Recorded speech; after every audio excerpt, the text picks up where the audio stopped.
igreja? Qual é a definição que você daria agora no teu pensamento sobre igreja? Será que a igreja é esse prédio aqui? Como a igreja começou? Onde está o início, o princípio da igreja, daquilo que nós chamamos igreja? E uma pergunta também muito importante, tão importante quanto essas outras duas: quem é que manda nesse negócio que nós chamamos igreja? Quem é que manda na igreja? Quem é que é o chefe? Quem é que é o líder da igreja? Bom, essas três perguntas, elas são importantes. E são importantes serem respondidas no contexto que nós vivemos hoje, porque muitas vezes nós temos uma distorção do que é a igreja, de como ela começou, do seu propósito e quem é o cabeça da igreja, quem comanda a igreja. E o versículo 18 de Colossenses capítulo 1, ele vai nos ajudar a responder a todas essas perguntas. E ele vai nos ajudar a responder com três características de Cristo. E você vai observar comigo no versículo.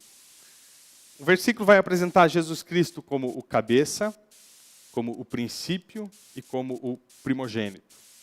O cabeça, o princípio e o primogênito. Então, olhe comigo, Colossenses 1,18. Eu estou lendo aqui na Nova Versão Internacional. E a minha Bíblia diz o seguinte, o versículo 18 do capítulo 1 de Colossenses. Ele é a cabeça do corpo, ou o cabeça do corpo, que é a igreja. É o princípio e o primogênito dentre os mortos, para quem tudo tenha a supremacia. Ele é a cabeça do corpo, que é a igreja. É o princípio e o primogênito dentre os mortos, para quem tudo tenha a supremacia. Eu sei que nós já oramos várias vezes nesse culto, mas é necessário pedir mais uma vez ao Senhor que nos acompanhe nesse momento. Pai, obrigado, porque Tu és Senhor absoluto e em Cristo Jesus Tu revela o Teu senhorio e a Tua supremacia. E nessa noite, a Tua igreja que se reúne nesse lugar, nesse templo, necessita aprender mais ainda da Tua palavra e de quem Tu és, Senhor Jesus, diante da Tua igreja. A minha esperança e o meu clamor é que Tu mais uma vez fale, como Tu tem falado ao coração do Teu povo ao longo destes anos. Fala. Fala também com aqueles que aqui nos visitam, Senhor, com aqueles que nos assistem pela internet, Senhor. Fala de uma maneira especial e única aos nossos corações. Nós precisamos de Ti, nós precisamos da Tua palavra. Por favor, age em nós e através de nós nessa noite. Amém. Ele é a cabeça do corpo. A primeira palavra, esse primeiro trecho do versículo é a cabeça do corpo, que é a igreja, já traz muitas definições daquilo que eu quero falar, ou daquilo que o versículo nos apresenta, né? Jesus é o cabeça, ou a cabeça, né? A cabeça do quê? Do corpo, que é a igreja. Três palavras: cabeça, corpo, igreja. Cabeça, corpo, igreja. Eu vou começar da última, né? Que esse trechinho do versículo cita aqui. Igreja. Bom, igreja é a primeira importante verdade dessa pequena parte do versículo 18. O que é igreja? Foi a pergunta que eu fiz na introdução dessa mensagem. A palavra igreja, ela não significa um templo. Tá? Ela não significa esse templo. Embora você e eu, e de uma maneira muito carinhosa, né? Nós falamos, eu vou à igreja, eu faço parte da Igreja Batista, né? Sou membro dessa igreja. Hoje à noite vou cultuar lá na igreja. A palavra bíblica para a igreja não significa um templo, não significa esses tijolos, essas paredes. Embora essa estrutura é importante para nós e para a vida da igreja que aqui se reúne. A palavra igreja também não significa uma denominação religiosa.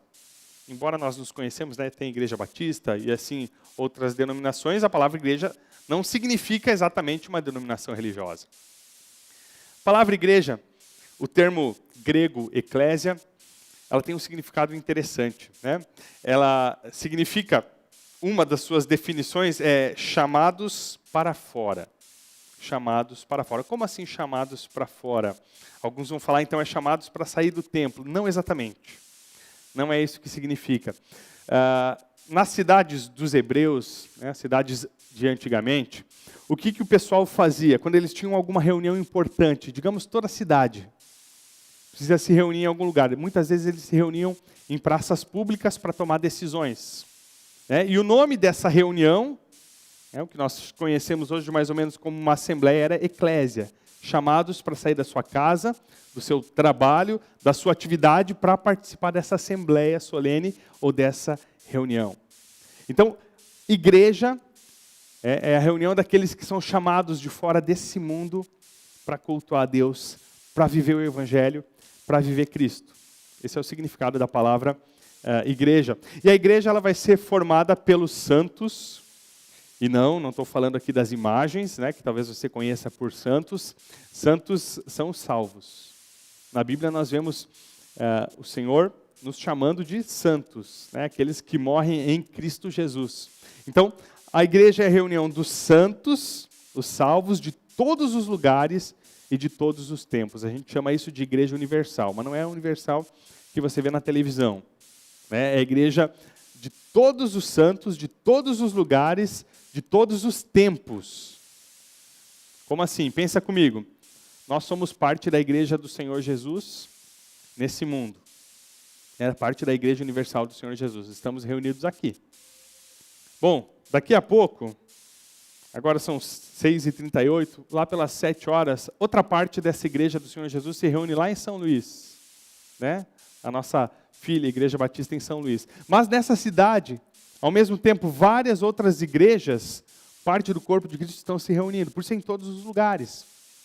Mas, se você vai, por exemplo, para a Coreia do Norte, a igreja do Senhor Jesus, ela não pode se reunir em um templo bonito e bem ajeitadinho como o nosso. Ela precisa se reunir em porões, nas florestas, em lugares obscuros e escondidos, porque ela é perseguida. Mas ela não deixa de ser igreja, porque é reunião de santos, reunião de cristãos. Então, isso é igreja. Então, como eu falei, tem 3 palavras aqui. Né? Cabeça do corpo, que é a igreja. Segunda palavra, o corpo. Outra definição importante para nós falarmos sobre igreja. Por quê? Pensa no seu corpo, ele tem várias partes, ok? Vários membros, vários órgãos. Você pode dizer o que é mais importante ou menos importante no teu corpo? Bom, eu prefiro o cérebro, né? Porque ele me ajuda a pensar, então vou tirar o coração fora. Pode ser assim? Não dá certo. Né? Não, eu gosto mais da minha mão, porque com a minha mão eu posso pegar as coisas e sentir. O pé não é tão bom, então eu vou cortar fora e arrancar fora. Não. Cada parte do teu corpo, seja um órgão, um membro do corpo, ele é importante e ele tem a sua função. Né? E para que você tenha uma vida saudável, você precisa de todas essas partes do corpo funcionando bem. E essa é outra ilustração que o apóstolo Paulo aqui, em 1 Coríntios, usa para falar da igreja do Senhor Jesus. Nós somos um corpo com membros que são diferentes e que têm funções diferentes, mas o que determina o valor do membro, ou de um membro do corpo? Eu falo do corpo de Cristo aqui. Sabe o que determina o valor de um membro do corpo de Cristo? O preço pago por ele. O preço pago por ele. Às vezes nós temos a impressão de quem está aqui à frente, talvez pregando, você pensa o pastor, né? Talvez nos louvores, talvez fazendo uma oração, é mais importante do que quem, de repente, está servindo, está puxando uma cadeira para o irmão sentar, está abrindo e fechando a igreja, está limpando, né? Está abraçando alguém que sofre, alguém que está em dor e em luto. Irmãos, o que determina o nosso valor não são as nossas funções, as funções pelas quais Deus nos chamou, mas é o preço que foi pago por cada um, por cada membro do corpo. Agora me diga, o preço que foi pago pela minha vida é diferente do preço que foi pago pela tua vida? Jesus derramou mais sangue por mim do que por você? Não. O sangue de Cristo foi derramado na cruz por mim e por você. O mesmo preço foi pago por mim e por você. Então, quando nós falamos do corpo, embora você tenha uma função diferente naquilo que Deus te capacitou, nós temos o mesmo valor. Nós estamos nivelados pelo sangue de Cristo. nivelados pelo sangue de Cristo. E a terceira verdade que eu destaco aqui, que é o nome do ponto, cabeça. Ele é a cabeça do corpo, que é a igreja. O termo grego cabeça significa, ou pode significar fonte, origem, ou ainda líder governante. Fonte, origem ou líder governante.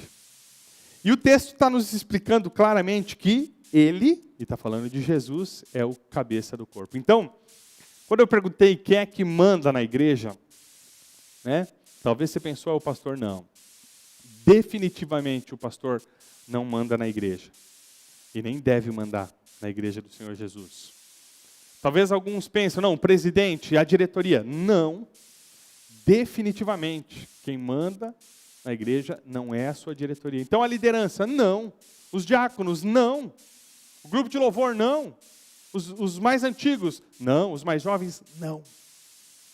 Existe um cabeça do corpo. E é Cristo.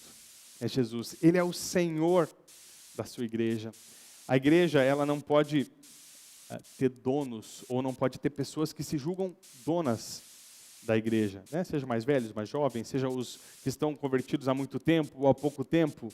Não, nenhum de nós tem o direito de se considerar donos da igreja, porque quem pagou o preço por ela é Jesus. Foi Jesus. Jesus pagou o preço, Ele comprou. Então nós, como igreja, somos de Cristo. Jesus é o dono dessa igreja. Essa igreja que é uma parte pequenininha da igreja universal do Senhor Jesus. Ele pagou o preço. É dele. Ele é o dono das nossas vidas e da sua igreja. Então, meu irmão, diante dessa verdade, nós precisamos ter maturidade espiritual. Por que eu digo isso? Porque quando nós nos sentimos donos da igreja, e não tem problema eu falar a minha igreja, a gente fala com carinho, mas quando nós temos o sentimento de que somos donos, nós nos rebelamos quando uma decisão é tomada contra nós.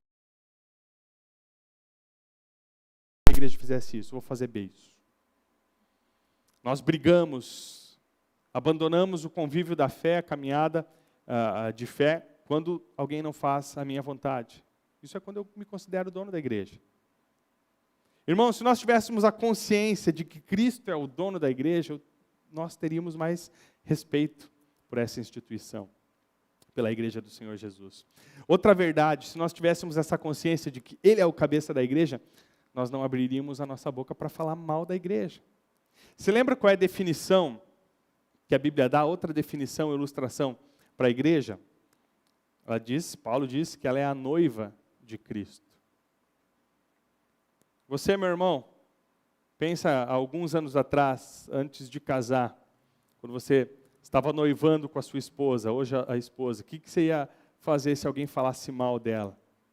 A pessoa ia arranjar encrenca, né? Falando mal da minha noiva na minha frente.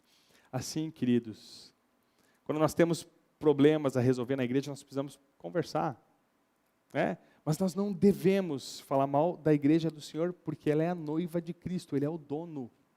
Então não se esqueça disso. Essa igreja aqui tem dono, e se eu como pastor errar e falhar, eu vou ter que me ver com o dono da igreja. E assim também a liderança, e assim também os seus membros. Assim também os seus membros. Ele, o nosso Senhor Jesus, é o cabeça, a cabeça do corpo.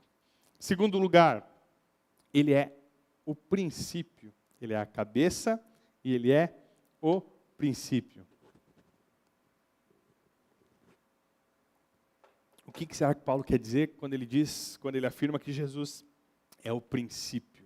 O que será que isso significa?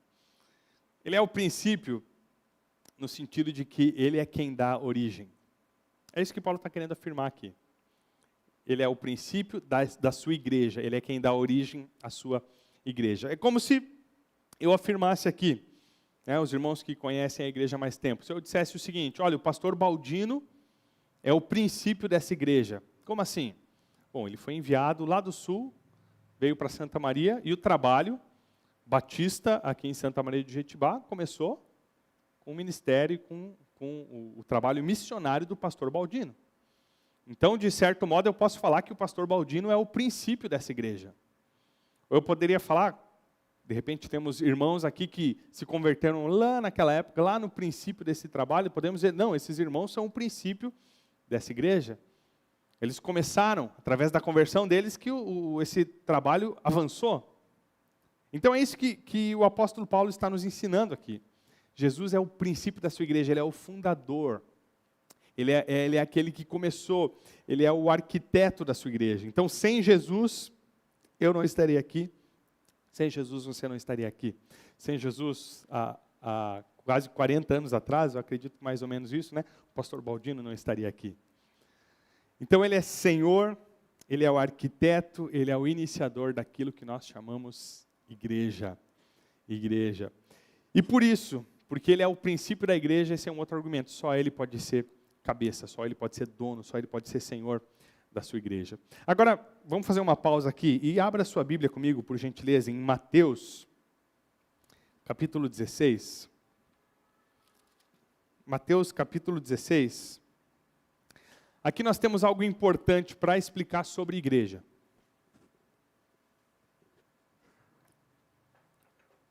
Porque para muitas confissões de fé, muitas denominações, muitas religiões, o início da igreja é o apóstolo Pedro. Eu quero mostrar aqui pela Bíblia que isso não é verdade. Jesus é o princípio da igreja, a gente já viu em Colossenses, mas só quero ressaltar. A partir do versículo 13, Jesus faz uma pergunta para os seus discípulos: o que o pessoal está falando de mim? O que o povo diz? Quem eu sou? E eles vão responder: olha, tem um pessoal que acha que tu é Elias, João Batista, algum profeta. Aí o pessoal está falando algumas coisas, Jesus. E Jesus olha, como se diz no sul, no grão do olho, olha para os seus discípulos e pergunta: e vocês? Quem vocês dizem que eu sou?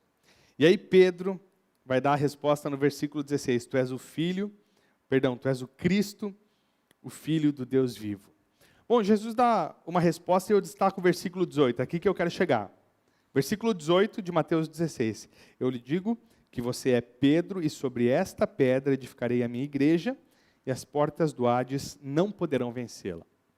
Tu és Pedro, sobre esta pedra edificarei a minha igreja, e as portas do Hades ou do inferno não poderão vencê-la. Bom, alguns vão olhar para esse texto e entender o seguinte: Jesus então edificou a igreja sobre Pedro. Como se Pedro estivesse ali, Jesus aqui, e Jesus diz: tu és Pedro, e sobre essa pedra, como se Jesus estivesse apontando para Pedro, eu vou edificar a minha igreja. Não, então Pedro, eu vou fazer a minha igreja sobre você. Algumas confissões de fé acreditam isso. Então Pedro é o fundador da igreja. Ele é o iniciador da igreja.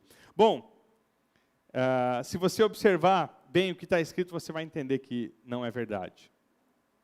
É como se Jesus estivesse dizendo: tu és Pedro, e sobre esta pedra edificarei a minha igreja. Tanto é que mais tarde Pedro vai escrever a sua carta, ele vai falar que Jesus é a pedra fundamental.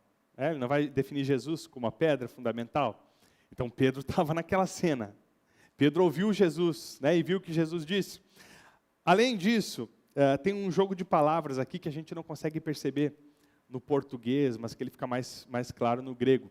Quando Jesus fala: olha, tu és Pedro, a palavra Pedro significa uma pedra, mas uma pedra comum e frágil. E quando ele fala sobre esta pedra, significa rocha. Uma rocha firme, poderosa. Então é como se Jesus dissesse: olha Pedro, tu é Pedro, uma pedrinha, fraquinha, mas a minha igreja vai ser edificada sobre a rocha, sobre Cristo. Então Jesus é o princípio da sua igreja, Jesus é a rocha sobre qual a sua igreja foi construída, sobre qual esta igreja está firmada, está construída. Então a autoridade de fundador da igreja não está em nenhuma denominação. Não. Não, tal igreja que começou o evangelho, A igreja começou com essa denominação. Não, ela começou com Cristo. E isso não vale só, meus irmãos, para os católicos. Talvez você está pensando nos católicos, que eles muitas vezes afirmam que a igreja começou com os católicos. Não, isso vale para os batistas também. Tem muito batista que vai pensar: não, porque os batistas começaram lá em João Batista, a teoria JJJ, João, Jordão, Jerusalém. Nós batistas viemos dali. Não, bobagem, gente. Não precisamos nos prender a isso. Cristo é o fundador da sua igreja e não uma denominação. Isso nos basta. Nós não precisamos achar a nossa origem lá em João Batista, ou dizer que tal igreja é superior, porque ela começou primeiro. Não, Cristo é o fundador da igreja. Cristo é o princípio da sua igreja. Terceira palavra importante, no versículo 18. Ele é o primogênito dentre os mortos. Ele é a cabeça do corpo, que é a igreja. Ele é o princípio e ele é o primogênito dentre os mortos. Isso aqui pode nos intrigar. Primogênito dentre os mortos? O que será que o apóstolo Paulo quer dizer com isso? Jesus é o primogênito dentre os mortos. Bom, primogênito tem a ver com o primeiro filho. Nós falamos um pouquinho sobre isso na última mensagem, né? Então significa que Jesus é o primeiro que ressuscitou, primogênito dos mortos, o primeiro a ressuscitar? Será que é isso? Bom, examina o Antigo Testamento. Teve alguma ressurreição? Alguém ressuscitou no Antigo Testamento? Teve, no ministério do profeta Elias, houve uma ressurreição. No ministério do profeta Eliseu, houve ressurreição. Depois que Eliseu já faleceu, ele foi sepultado, né? Certa vez, alguns homens estavam sepultando uma outra pessoa, né? E quando um exército inimigo se aproximou, eles jogaram o corpo dessa pessoa no túmulo de Eliseu. O corpo desse homem tocou nos ossos de Eliseu e esse homem ressuscitou. Então, algumas pessoas ressuscitaram no Antigo Testamento. Então, Jesus não é o primeiro a ressuscitar. No próprio ministério de Jesus, ele ressuscitou, se eu não me engano, se eu não estou enganado, 2 meninas e ressuscitou Lázaro também. Bom, Jesus não é o primeiro a ressuscitar. Então, o que significa ele é o primogênito dentre os mortos? Você vai lembrar do domingo passado, quando nós falamos primogênito, primeiro em importância. Assim como ele não é o primeiro a nascer, porque ele nunca nasceu, ele é um com Deus, sempre foi um com Deus, ele é o primogênito dos mortos, não porque ele foi o primeiro a ressuscitar, porque ele é o primeiro em importância. Deixa eu te fazer outra pergunta, para destacar isso. Quem dessas pessoas que eu citei, desses exemplos do Antigo Testamento ou do Novo Testamento, quem desses que ressuscitou continua vivo hoje? Apenas o primogênito dentre os mortos. Apenas Jesus Cristo.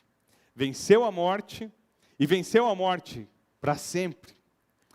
Esses outros que ressuscitaram, e talvez você ouve histórias, né, sobre a história da igreja, de ressurreições que aconteceram, esses outros que ressuscitaram voltaram a morrer. Mas Cristo é o primogênito dentre os mortos porque ele venceu a morte. Ele venceu a morte, e ele é o primeiro em importância, e ninguém mais pode vencer a morte como ele venceu, a não ser aqueles que creem nele, porque vencerão a morte naquele dia. E é muito interessante pensar, né, nesse termo primogênito. Primogênito está ligado ao nascimento, primeiro que nasceu. Agora Paulo liga a palavra primogênito com morte. Primogênito tem a ver com vida, ele vai ligar com morte aqui. O túmulo, meus queridos, foi como um ventre no qual Jesus ressurgiu. Ressurgiu vencendo a morte. E através dele, nós podemos ter esperança que nós vamos vencer a morte também. De que um dia nós vamos ressuscitar. De que um dia, se a morte nos levar, se Jesus não voltar antes, nós vamos reviver e estaremos com ele para sempre. E nós podemos crer nisso, porque ele venceu a morte e porque ele está vivo hoje. Ele está vivo. Você que colocou a tua fé em Cristo, um dia viverá com ele eternamente. Você crê nessa verdade? Você crê que um dia irá ressuscitar com o Senhor Jesus dos mortos? Ele é o primogênito dentre os mortos. Eu quero caminhar já para o final dessa mensagem. Qual é a razão de Jesus ser o cabeça, o primogênito e o princípio? Por que tudo isso? O final do versículo 18 nos aponta o porquê Jesus é cabeça, é o princípio e é o primogênito dentre os mortos. Para que em tudo tenha a supremacia. Deus faz de Jesus Cristo o cabeça da igreja, o primeiro na igreja. O princípio da igreja, o iniciador da igreja. O primogênito dentre os mortos, aquele que venceu a morte. Para que ele tivesse a supremacia. E talvez na tua Bíblia, quando você ler o finalzinho do versículo 18, você vai encontrar lá a preeminência primazia, primeiro lugar, né? A palavra grega, proteu, ela significa ser o primeiro, mas não apenas ser o primeiro. Qualquer um pode ser o primeiro lugar em alguma coisa na sua vida. Você vê muitos atletas chegando ao topo. Mas essa palavra, ela não apenas significa ser o primeiro, mas significa manter-se em primeiro lugar. Um atleta, ele chega ao topo, ele se faz o primeiro lugar na sua categoria, no seu esporte, naquilo que ele faz, mas com o passar do tempo, ele vai envelhecendo e seu corpo já não pode render mais tanto. E vem outro e toma esse lugar, e se mantém o primeiro. Cristo não é assim. Cristo é o primeiro, e ele se mantém em primeiro lugar, e ele sempre se manterá acima. Cristo é adorado pela sua igreja. Cristo é a razão de você estar aqui essa noite. Cristo é a razão de nós nos levantarmos e cantarmos louvores, e dizermos que Ele é digno de honra, de glória, e de nós erguermos as nossas mãos para adorar Ele, porque Ele é o primeiro, Ele é supremo, Ele tem a primazia. Jesus é o primeiro na sua igreja, porque a igreja é dele. Agora, diante dessa verdade, Jesus é o primeiro, Jesus é o supremo. Eu preciso fazer uma pergunta para você. Ele é isso, de fato ele é, tudo isso. Mas a tua vida tem demonstrado Jesus como supremo, Senhor, como o primeiro, como a prioridade de tudo em teu viver? Bom, o apóstolo Paulo usa aqui a ilustração do corpo para falar da igreja, e eu quero tomar emprestada essa ilustração aqui ao final dessa mensagem. Vamos pensar no corpo. Pensa na cabeça. Cristo é o primeiro na sua mente? O que tem ocupado os teus pensamentos? Quais têm sido os teus ideais, as tuas ideias, aquilo que é o primeiro lugar no teu pensamento diariamente? Esses ideais, essas ideias, essa busca da tua mente, reflete Jesus como sendo o Senhor, como sendo o primeiro? Agora pense um pouquinho nos teus olhos. Pensa nos teus olhos. Para onde você tem olhado? Aonde os teus olhos têm buscado satisfação, e talvez desejo, e talvez cobiça? Será que esses olhos que Deus te deu estão refletindo Jesus como Senhor soberano? E pense na sua boca. Quais são as conversas das quais você tem participado? O que a tua boca fala? O que essa boca derrama, talvez sobre os teus filhos, sobre o teu cônjuge, sobre os teus vizinhos, sobre os seus amigos? Será que essas palavras de maldição, palavras que destroem vida, estão refletindo Jesus como o primeiro lugar? Pensa nos teus ouvidos. A quem ou a quais rodas de conversa você está emprestando os teus ouvidos? Será que aquilo que você tem ouvido, e eu falo aquilo que você participa ouvindo, seja nas redes sociais, na televisão, ou nas rodas de conversa, de bate-papo, será que aquilo que você tem ouvido está refletindo Jesus como Senhor da sua igreja, de você que é a igreja de Cristo? Pensa nas suas mãos.